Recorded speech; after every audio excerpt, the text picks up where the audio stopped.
But even now, if I go past a field where there's something on fire, or smoke, or I can smell smoke, then I think about Bradford.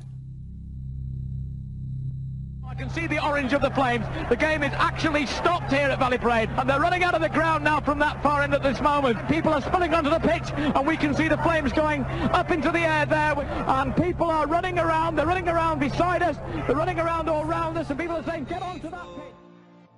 It must be you and I. It's got me thinking about us more. It's these bright lights that put me in a daze, and I can't stop to think about the way that you move around up and down on that stage. It's your future vibes.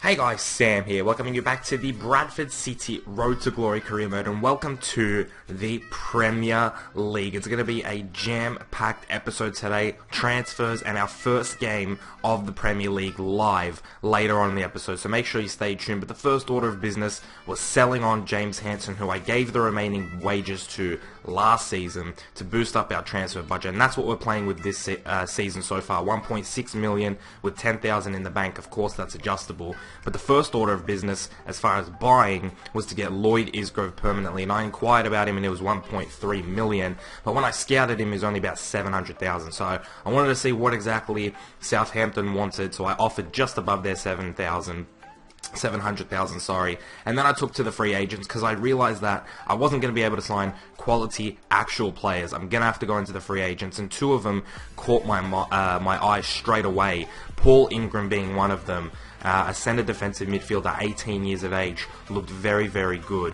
And the other one was Garate as well, who also looked extremely good. Both central midfield players, which means we are sort of jam-packing that sort of central midfield. Even though they're playing different positions, we have a lot of central midfielders already, so maybe one of them is going to have to go.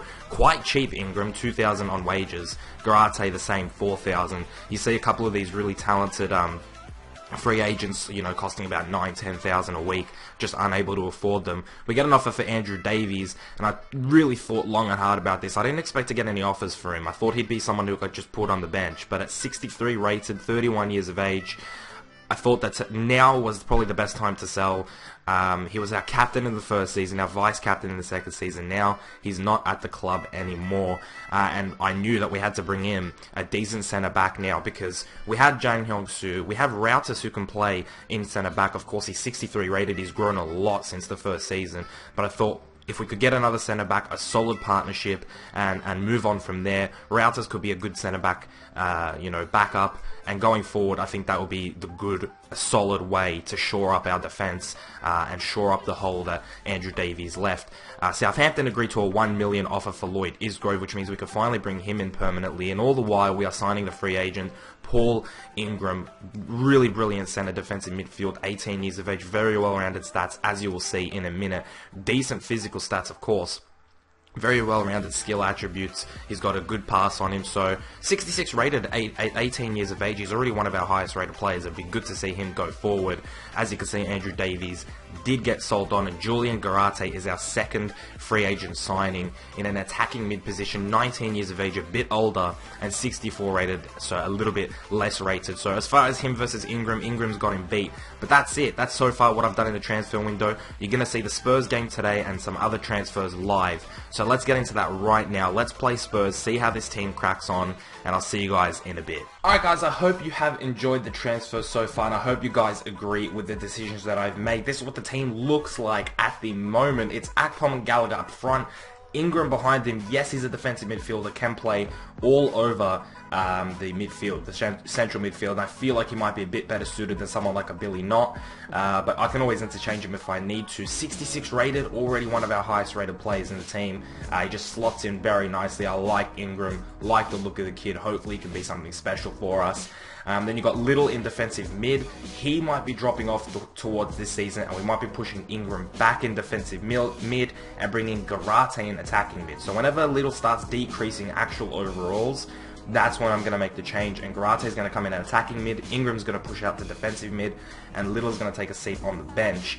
As far as the defense, it looks like it's Halliday, Jan Hyung-soo, Rautis, and Darby as a back four for this episode. I'm thinking of getting a centre back. That would really make my day, really make this transfer window. If I could get a solid centre back and have Rautis on the bench, that would be just very, very solid. And Ben Williams as the goalkeeper. Of course, if we can find a decent goalkeeper, I will be signing someone, but at the minute, it looks like Ben Williams is going to be our #1 goalkeeper because there isn't really any good free agent goalkeepers at the moment. On the bench, we have Clark, Motley Henry, Chippendale, Garate, Jason Kennedy, of course, who isn't featuring in the side, Meredith, and Sheehan. As you can see, we don't have a second goalkeeper, so I really, really need to get one in as soon as possible.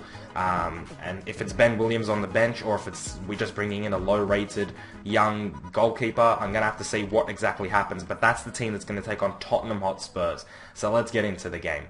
What a surreal moment. Our players, some of them that we had in League One, are now shaking hands in a Premier League tie against Tottenham Hotspur, one of the better sides in the Premier League. This is going to be a hell of a test. I cannot wait.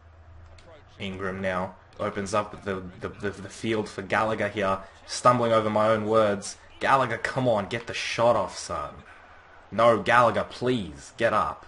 Don't be injured. I swear to God, if he's injured, I'm not going to be a happy camper. Alright, half-time. Gallagher, he still has the band-aid next to his name. He's still injured. I'm bringing on Motley Henry. I'm switching it up to a 4-2-3-1. Billy not playing on the left-hand side. He's left-footed, so I thought it made sense. It's not really a winger position. It's more an attacking mid position. So we'll see how that works out. But it's a pretty even game so far. Not too many chances to report on. Oh, that's a good ball to Christian Benteke. And he's fluffed it up. He's gone for a chip, I believe. And he really should have just smashed that at Ben Williams. He couldn't get to it. He was a bit far off. And a big wasted opportunity for Christian Benteke, newly transferred to Tottenham. Motley Henry picks out Akpom. It's Dembele who's chasing back. He's completely missed a slide tackle. Akpom puts it through. And Bradford City are 1-0 ahead of Tottenham in the 83rd minute. What was Dembele doing? He completely missed the slide tackle. And we're 1-0 up. Wow. Wow.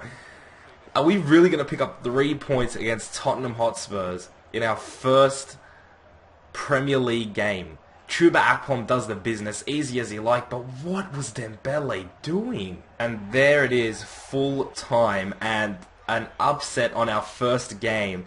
I'm sure the entire Premier League has taken note of this. Bradford City 1, Tottenham Hotspur 0. And it was right at the end, and honestly I felt like each team deserved a point, but they really screwed up. Dembele really cost his team 3 points. What they probably thought was an easy 3 points. They played quite an average side. But nevertheless, 6 shots, 4 on target for us, 2 shots, 1 on target for them with 53% possession. We really did play well. I was happy with the team. The 4-1-2-1-2, the narrow one was good. I did like the 4-2-3-1 as well. I think I liked that a bit more. It seemed a bit more open.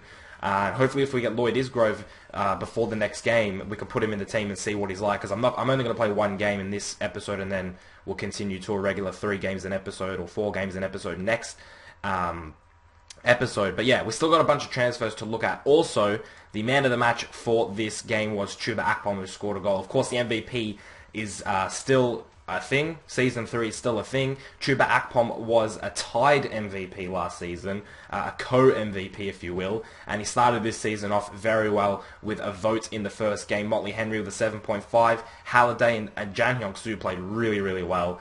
So a great game overall. Really happy with the 3 points. I can't believe we've done that. But let's take a look at what transfers we can get up to before the next game, which I believe is against Liverpool.